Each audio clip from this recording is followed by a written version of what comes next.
Do you ever feel like it is so easy to let your months just fly on by, all the while the personal projects and the things that you really want to do for yourself just pile up and up? It is so easy to let those personal projects slip through the net, and I think a big reason this happens for me is when I don't know how or where to start. In this video, I'm breaking down my step-by-step process of how I go around bringing my personal projects to life. If you're looking for some motivation, some inspiration or ideas, or a bit of a process to follow to actually get the thing you want to make done, I hope this video helps you. And if you have any ideas or tips that work really well for you, make sure to pop them down below in a comment and they might be able to help someone else out as well.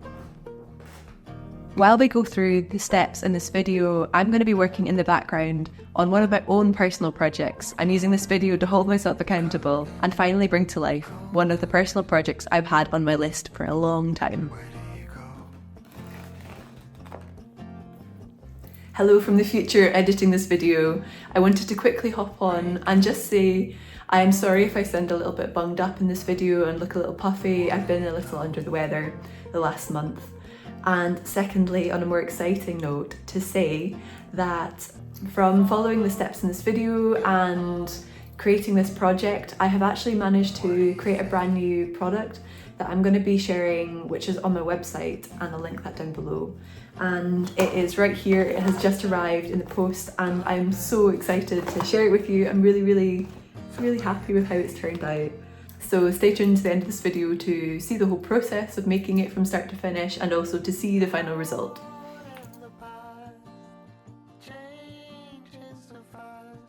Before we get any further into the video, I wanted to quickly say hello and introduce myself. My name is Orla and I'm an artist creating work inspired by nature and my love for landscape and the outdoors. I'm also really passionate about making art, nature and creativity in general more accessible to people, which I explore through my tutorials on Patreon and my videos here on YouTube. Alright, let's get into it. Here are the 3 steps and tips that I follow to make my personal projects happen. Step 1 is to come up with our idea. I love to keep loads of ideas stored in my sketchbooks and in my notes folder on my phone so that I can jot them down quickly as they come into my mind and draw upon them later. Personally, I work between painting and illustration and I get really excited about the idea of creating physical or 3-dimensional objects or products. And so when I'm out in the world, I'm always looking for new ideas of things that I might be able to apply my art to. If you don't know what to make, a really nice place to start is by observing what you love to use in your daily life and considering if that is something that you could apply your own work to or recreate in some way. The first thing we need to plan is the what. What is the physical thing going to be? I try and connect this with hobbies or items that I use daily so that I can really use and appreciate the things that I create. This is the practical thing. Maybe you want to make a mug or a painting. Maybe it's an instrument, clothes, an ornament, furniture, a poster, or even an app. It doesn't matter what it is, as long as it's something for you and it's something that you can bring to life in the real world in some way. Today I'm going to be designing a notebook. I use writing all the time, every day, to gather ideas and plan out my work and my projects. And I have enjoyed using this notebook by Lisa Condon so much over the last year because its bright colours just bring me so much happiness every day. And so I thought that now that this one is nearly at the end, it's time to design my own one and take that forwards to use throughout the rest of this year.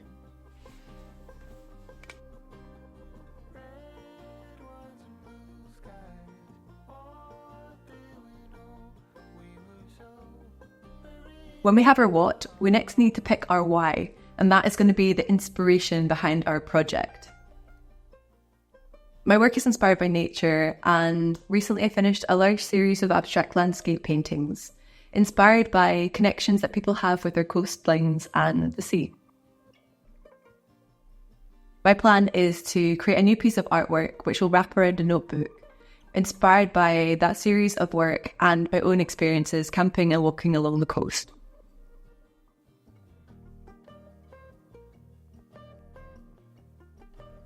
I think the key to making your inspiration personal is to pick a hobby or something in your life that you really love and make the project about that.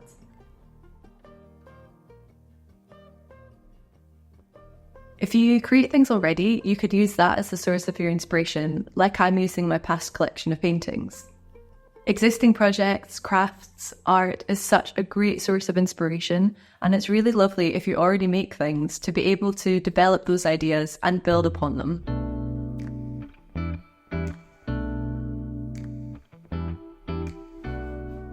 If you're not sure what to pick or where to begin, I have written out a whole bunch of topics or ideas which you might be able to use as inspiration. Feel free to hit pause here to see if any of these spark something for you.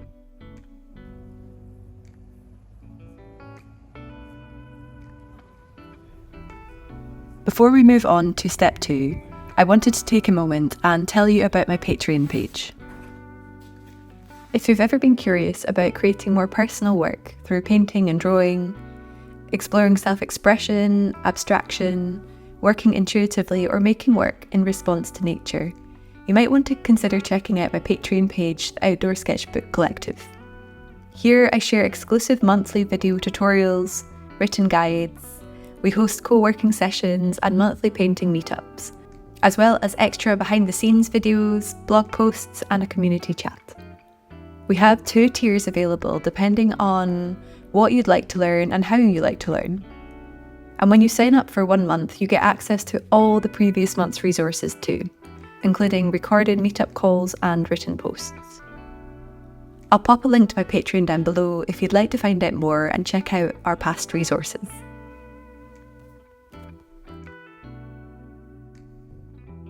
Step 2 is to schedule and plan a realistic project.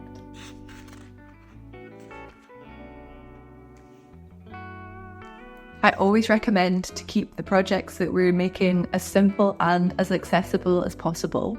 Is there a way that you can keep the cost of the project down, DIY a process from home, ask others to borrow some equipment, or even ask for some help?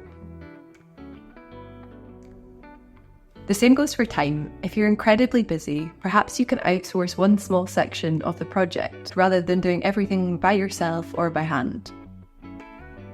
Take a moment to have a think if there are any ways that you can make this project simpler and easier so that it can fit within the time that you actually have available. Being honest about how you focus and how you work will also really help you here. My favourite kind of project is a day, a weekend, or a 1 evening a week for a month kind of project, because it's small and constrained, and I love working really focused to get something done. Think about how long you actually have available to work in, how you work best, and try and design your project around that.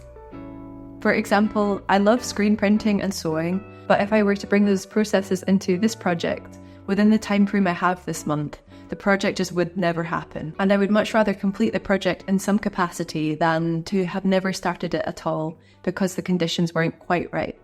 The reality is that the time and the conditions are never ideal for creating something. There's always something that can get in our way and distract our attention and our time. And we need to make these projects as easy and as accessible for us to actually bring to life.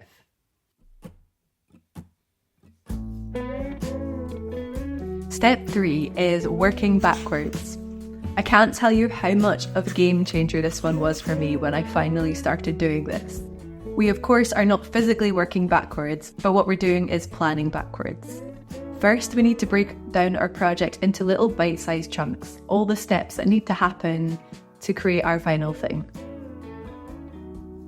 For me, this looks like step 1, gathering inspiration and references. Step 2 is picking my colour palette. Step 3 is refining my theme and gathering any extra information or reference imagery I need to match. 4 is researching the physical and practical parameters of the project. For me, that looks like selecting the paper type I want to use and the materials, selecting the printer I want to work with, selecting the dimensions of the artwork, and so on. Step 5 is choosing the materials I want to make the physical artwork that I'm creating with. Step 6 is sketching or writing out any ideas. Step 7 is allowing some time for a bit of play and experimentation. Step 8 is refining the artwork. Step 9 is testing out the thing as a mock-up. This might be making a paper mock-up or a digital mock-up to test our idea out so we can start to really envision how it will look and feel. And step 10 is bringing the final thing to life. Set a deadline based on the time that you have available and all of the steps that we've just outlined. We're going to work backwards from there, popping each of those sections into our calendars from the deadline back to the start point.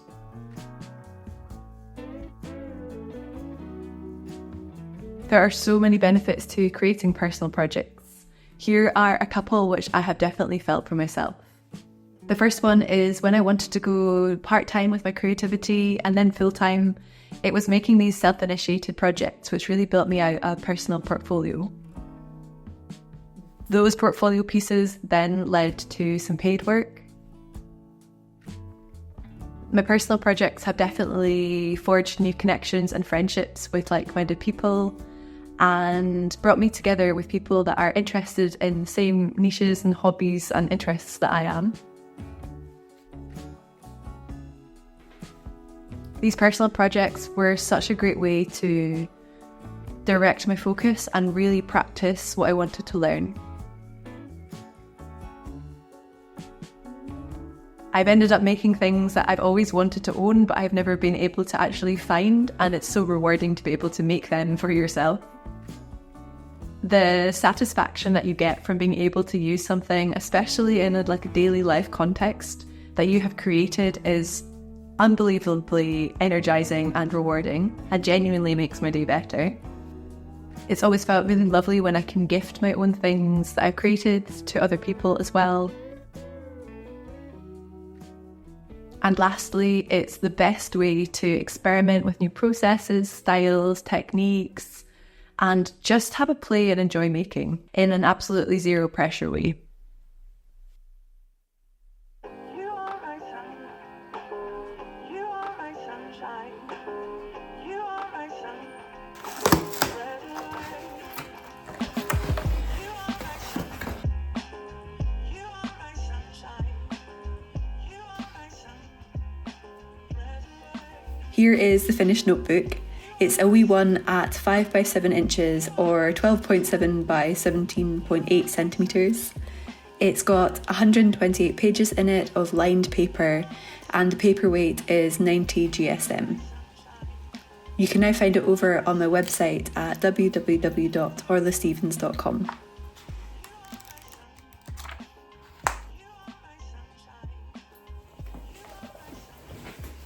The book and the artwork on the book is titled Wandering and Wondering, and that is a little nod to how I gather my own ideas for my art and my projects is often by walking and moving and being outside.